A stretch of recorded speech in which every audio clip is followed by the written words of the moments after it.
কি সুন্দর এক হাউস বোট, চিন্তা করে দেখেন যে আমরা এই মাত্র গল্প করলাম নাটোরে আছি, এই মাত্র গল্প করলাম মোহনগঞ্জে আছি, আর আবার চলে আসছি অন্তরঙ্গের সাথে।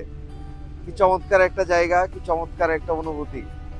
সত্যিকার অর্থে এই জায়গার কথা বলতে গেলে আমি সবসময় আগে থেকেই বলি যে পানি যারা পছন্দ করে তাদের জন্য এই জায়গাটা শুধু তা না। ব্যাপারটা হচ্ছে যে একটা মনোরম পরিবেশ বলতে আমরা যে জিনিসটা ফিল করি কিংবা বুঝি, আমার কাছে মনে হয়েছে যে এই বোটটা তার থেকে অংশে কম না। খেয়াল করে দেখেছেন আশেপাশে এত সুন্দর পানি, কি চমৎকার আবহাওয়া, এতগুলো বন্ধু একসাথে কত সুন্দর জীবন না কাটছে। এই চমৎকার অনুভূতিগুলো আপনাদের সাথে শেয়ার করতে করতে একটা সময় আমি চলে যেতে চাই অনেকটা পথ পাড়ি দিয়ে। জাগে নতুন প্রাণ, শহর থেকে দূরে কোথাও শান্ত বিকেল নামে বাংলাদেশের রঙিন ছবি হৃদয়ে জুড়ে থামে। রিকশার রং মেঘের ছায়া, চায়ের দোকান ভরা, ছোট্ট ছোট্ট মুহূর্তগুলো সুখের মতো ধরা, বন্ধুদের সাথে হাসির আড্ডা। এই রকম সুন্দর বন্ধুত্ব এবং এই রকম মজার যে অনুভূতির জায়গা, শেয়ার করার জায়গা, যে কথা বলা হয়নি বন্ধুকে কখনোই, সে কথা বলা হয় এখনই। যে কথা বলা হয়নি বহু বছর, সে কথা বলা হয় এখনই। আপনি যদি আপনার বন্ধুকে নিয়ে এরকম সুন্দর পড়ন্ত বিকেলে এই বোটের, হাউস বোটের অন্তরঙ্গের উপরে বসে যদি গল্প করতে চান, ছোট নেই বড় নেই, সকলেই কেমন জানি আনন্দে আত্মহারা, এক অন্যরকম আনন্দের ভুবনে মিশে গেছি আমরা। এবং সত্যিকার অর্থে আপনি যদি খেয়াল করে দেখেন এইখানে কোনো ভেদাভেদ নেই, ছোট নেই বড় নেই, সবাই কেমন জানি তার নিজের গতিতে মন্থর। এই দেশটার প্রতিটা কোণ সুন্দর নিরন্তর।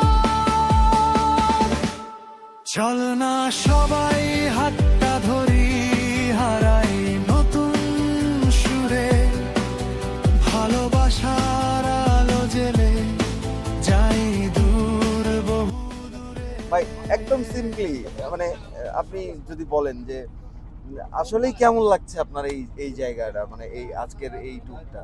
আসলে আমরা বাংলাদেশে বসবাস করি, কিন্তু আমাদের অনেক জায়গা ঘোরার মানে হয় না কোনো সময়, কাজের তাড়না হোক, অফিসের তাড়না হোক। তবে আমি এই যে টাঙ্গন হাওড়ে এসেছি, খুবই আনন্দিত, আপ্লুত। আমি আমার ছেলেমেয়েরা খুবই আসার জন্য আগ্রহ মানে সৃষ্টি করেছিল, কিন্তু আমি আনতে পারিনি তাদের। সৃষ্টিকর্তার এই অপরূপ সৌন্দর্য দেখে আমি সত্যি অভিভূত, এবং আমি মানে নিজেকে অপরাধী মনে হচ্ছে। যদিও আমরা এখানে একটা পরিবার, রাজশাহী বিশ্ববিদ্যালয় পরিবার থেকে এসেছি, 16-17 জন আমরা এখানে আমরা আছি, সব মানে পরিবারের সদস্য আমরা বলি একটা। তো আমরা প্রত্যেকে একা এসেছি, প্রত্যেকেরই ফ্যামিলি আছে, এবং অপরাধবোধটা এখানেই আমার যাচ্ছে যে এত সুন্দর মানে একটা দৃশ্য, সৃষ্টিকর্তার যে এই অপরূপ সৌন্দর্য, এটা পরিবার নিয়ে না দেখলে মনে হয় অনেকটা অপরাধী বোধ মনে হচ্ছে আমার।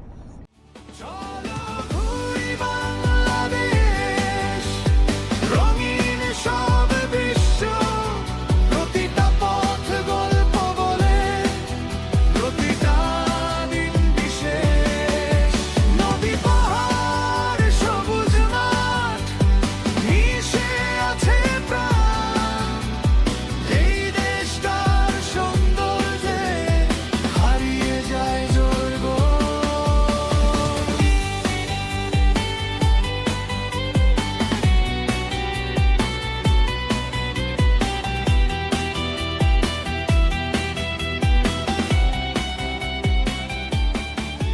সকালের সেই কুয়া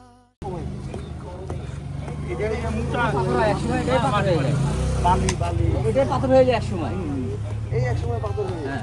হাসি মুখে চলে বাংলাদেশের মায়া যেন হৃদয় জুড়ে দোলে।